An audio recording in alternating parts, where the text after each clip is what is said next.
విజయవాడలో సీఎం జగన్మోహన్ రెడ్డి గారి మీద రాళ్ల దాడి జరిగిన కొన్ని క్షణాలలోనే ఒకసారి గమనించండి, కొద్ది క్షణాలలోనే, కొన్ని సెకండ్లలోనే తెలుగుదేశం అఫీషియల్ ట్విట్టర్ ఛానల్స్లోనూ, తెలుగుదేశం వాళ్ళు నడిపించే ఫేస్బుక్ ఛానల్స్లోనూ చాలా పకడ్బందీగా ఈ జగన్మోహన్ రెడ్డి తనకు తానుగా రాళ్ల దాడి చేయించుకున్నాడు. ఇంతకుముందు 2019 ఎన్నికలకు ముందు కోడికత్తి దాడి ఎలాగైతే చేయించుకున్నాడో అదేవిధంగా రాళ్ల దాడి కూడా చేయించుకొని సానుభూతి పొందడానికి ప్రయత్నిస్తున్నాడు. తెలుగుదేశం పార్టీ మీద విమర్శలు చేయించడానికి ఈ దాడిని ఉపయోగించుకుంటున్నాడని చెప్పేసి వాళ్ళు ఒక రకంగా కనీసం మానవత్వం కూడా లేకుండా జుగుప్సాకరంగా కూడా మాట్లాడుతూ పోస్టులు పెట్టారు. ఈ రాళ్ల దాడి జరిగిన కొన్ని క్షణాలలోనే దీన్ని బట్టి మనం అర్థం చేసుకోవచ్చు, ఈ రాళ్ల దాడి జరుగుతుందని వాళ్ళకు తెలుసు, ఖచ్చితంగా తెలుసు.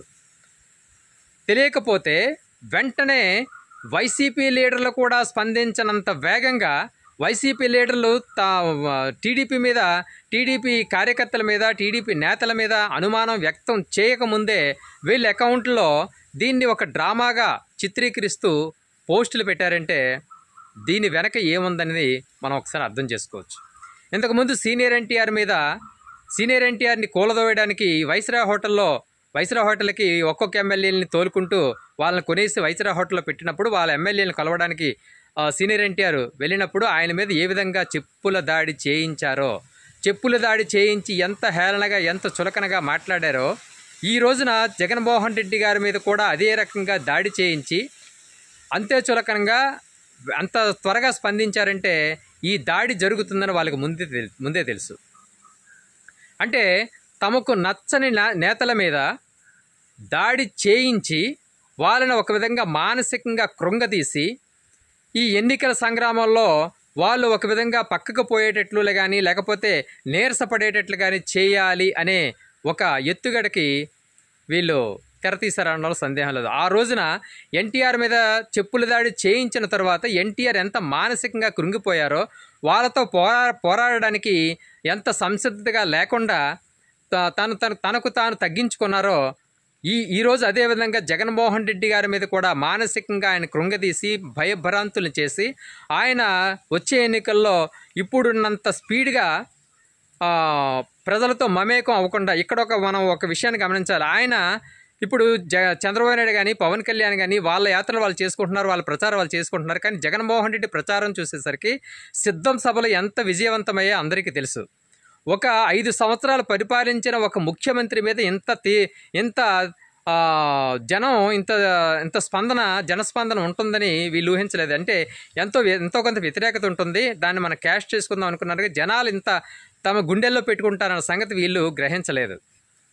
అంతేకాకుండా ఇప్పుడు మేమంతా సిద్ధం బస్సు యాత్రలో కూడా అదేవిధంగా జనంతో కలవడానికి జగన్మోహన్ రెడ్డి ప్రయత్నిస్తూ ఉంటే దీనిని అదునుగా తీసుకొని జనంలోకి వెళ్ళడానికి జగన్మోహన్ రెడ్డి భయపడేటట్లు చేద్దాము అన్న ఒక ఉద్దేశంతో ఈ రాళ్ల దాడి చేయించారని మనకు స్పష్టంగా అర్థమవుతుంది. వీళ్ళు రాళ్ల దాడి చేయించారని ఎందుకు అనవలసి వస్తుందంటే ఈ దాడి చేయకముందే, చేసిన వెంటనే వైసీపీ నేతలు కూడా స్పందించకముందే వీళ్ళ అకౌంట్లో ఇదంతా డ్రామా, జగన్మోహన్ రెడ్డి తనకు తానుగా చేయించుకున్నాడు, ఎన్నికల్లో సానుభూతి పొందడానికి, టీడీపీ మీద విమర్శలు చేయించడానికి, దీనిని ఉపయోగించుకోవడానికి ఈ విధంగా డ్రామా ఆడాడంటూ వీళ్ళు పోస్టులు పెట్టి సునకానందం పొందితే, తెలుగుదేశం నాయకులే కాకుండా నాగబాబు కూడా ఎంత బాగా డ్రామా ఆడావు మైక్ అంటూ ఒక పోస్టులు పెట్టి రాత్రంతా ఉంచి ఉదయం లేచేసరికి దాన్ని తొలగించి ఇలాంటి దాడి ఏ నాయకుడి మీదైనా జరగడం దురదృష్టకరం, ఇలాంటి జరగకూడదని చెప్పేసి మళ్ళీ దాన్ని సవరించుకున్నాడంటే వీళ్ళు ఎంత పకడ్బందీగా ఇది జరుగుతుందని వీళ్ళకి ముందే తెలుసా? ఎందుకంటే 2019 ఎన్నికలకు ముందు కేంద్ర ప్రభుత్వం ఇక్కడ ఆంధ్రప్రదేశ్లో ఉన్న ప్రధాన ప్రతిపక్ష నాయకుడి మీద ఒక రకమైన దాడి చేస్తారు. ఆ ప్రతిపక్ష నాయకుడు కూడా ఆ విషయం తెలియదు, అంటే జగన్మోహన్ రెడ్డి గారికి కూడా ఆ విషయం తెలియదు. కానీ దాడి జరుగుతుంది, ఆ దాడి జరిగిన వెంటనే దాన్ని తెలుగుదేశం మీద నెట్టివేయడానికి ప్రయత్నిస్తారు అంటూ గరుడ పురాణం శివాజీ టీవీలలో ఆ ఛానల్స్లో కూర్చొని ఆ ఎల్లో మీడియాలో ఒక విధంగా చార్టులు వేసి ఈ విధంగా దాడి జరుగుతుంది, ఈ విధంగా దాడి జరుగుతుందని ముందే చెప్పగలిగాడంటే అంటే కేంద్ర ప్రభుత్వం చేసే పని కూడా వీడికి తెలిసిపోయిందా? కేంద్ర ప్రభుత్వం చేయించిందా చేయించలేదా అనేది ఇప్పటికీ తేలలేదు. కానీ వాడు చెప్పినట్లు కానీ ఇలా జరుగుతుందని వాడు చెప్పాడంటే వీళ్ళు పకడ్బందీగా ఇలా చేస్తామని ముందే ఒక ప్లాన్ వేసుకున్నారు. ఆ ప్లాన్ ప్రకారం దాన్ని కేంద్ర ప్రభుత్వం మీద అంటే బీజేపీ మీద నెట్టివేయడానికి, బీజేపీకి వైసీపీకి ఇంకా మరింత దూరం పెంచడానికి ఒక పకడ్బందీ వ్యూహాన్ని ఆ రోజు రచించారన్న సంగతి మనకు తెలుసు. ఈరోజు మళ్ళీ అదేవిధంగా ఒక ప్లాన్ రచించి ఆ రోజు అలా కోడికత్తి డ్రామా ఆడాడు, ఈరోజు రాళ్ళదాడి డ్రామా ఆడాడు అంటూ జగన్మోహన్ రెడ్డిని చులకన చేయడానికి, జగన్మోహన్ రెడ్డి మీద ప్రజల్లో వస్తున్న ఆదరణని తగ్గించడానికి వీళ్ళు ఒక ప్లాన్ని రచించారన్న సంగతి మనకి స్పష్టంగా అర్థమవుతుంది. అంత త్వరగా స్పందించి వెటకారంగా మాట్లాడాల్సిన పనేమొచ్చింది వీళ్ళకి. ఒకవైపు నరేంద్ర మోడీ ఇలాంటి సంఘటనలు జరగకూడదు, ఇలాంటి సంఘటనలు జరగడం దురదృష్టకరం అంటూ ఆయన సానుభూతిని వ్యక్తం చేస్తే వీళ్ళు హేళనగా మాట్లాడి ఆ పోస్టులు పెట్టి ఉదయం తిరిగేసరికల్లా వీళ్ళంతా మళ్ళీ పతివ్రత శిరోమణిలాగా ఆ పోస్టులన్నీ తొలగించేసి ఇలాంటి దాడి జరగడం దురదృష్టకరం, ఎవరు చేశారో తేలాలంటూ మళ్ళీ చిలక పలుకులు పలుకుతున్నారు.